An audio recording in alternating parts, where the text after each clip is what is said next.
Welcome to Digital Marketing School. Today we're talking to Niall O'Connor from the Irish Times. Niall, you're very welcome to Digital Marketing School. Can you first tell us a little bit about what you do at the Irish Times?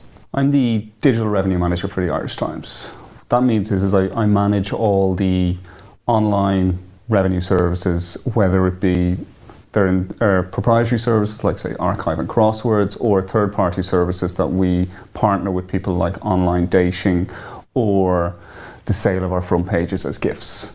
I also manage some non-digital revenue streams like reader offers, where a lot of the sales will take place online, but they'll be driven from print.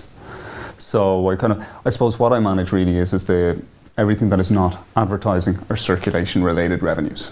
Obviously, people have preconceived notions of what print media is all about, and now digital has changed that slightly. How have people responded to the new opportunities available? You know when they come in within 5 or 10 minutes as to whether their expectations are going to be excessive or not.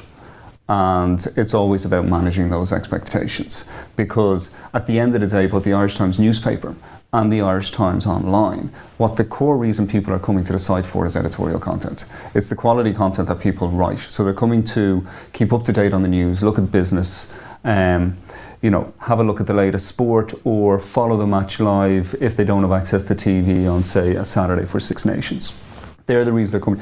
After that, there's a certain percentage that then will move on into other areas of the site, the more commercial areas. So they might buy a book from us, or they might have a deeper interest, kind of goes, oh, well, I know you have a 150-year archive. I really want to research my ancestry, or I love your crosswords. I'd like to have a kind of like a deeper relationship on the crosswords, so I will pay for that. I'll become a member of the club. But that's always from a readership perspective. It's always going to be that you cut out a significant amount of people, because your core reason for attracting them is your editorial content. So the percentages that drill down commercially are a lot lower than the expectations that are there. So while direct advertising is a completely different piece, because it is tailored to the mass audience, whereas ours are more specific services that if we run an ad online or we look for some activity on crosswords, then there's only ever going to be a percentage of the people on the site that have an interest in crosswords. And then there's a percentage of that percentage that is going to have an interest in doing anything more than just filling in the crossword grid. So we have a leaderboard, we have a time functionality, we've got 10 years of an archive.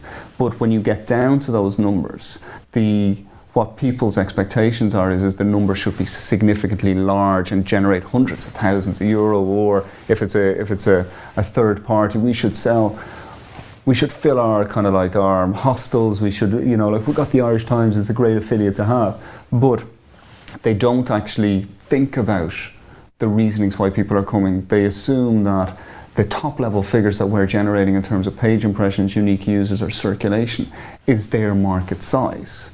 Whereas it's not like if somebody walks into your shop, they're walking into it for a reason. But you don't count as a customer everybody who walks up and down Grafton Street. Niall O'Connor from the Irish Times, thanks for talking to us today at Digital Marketing School.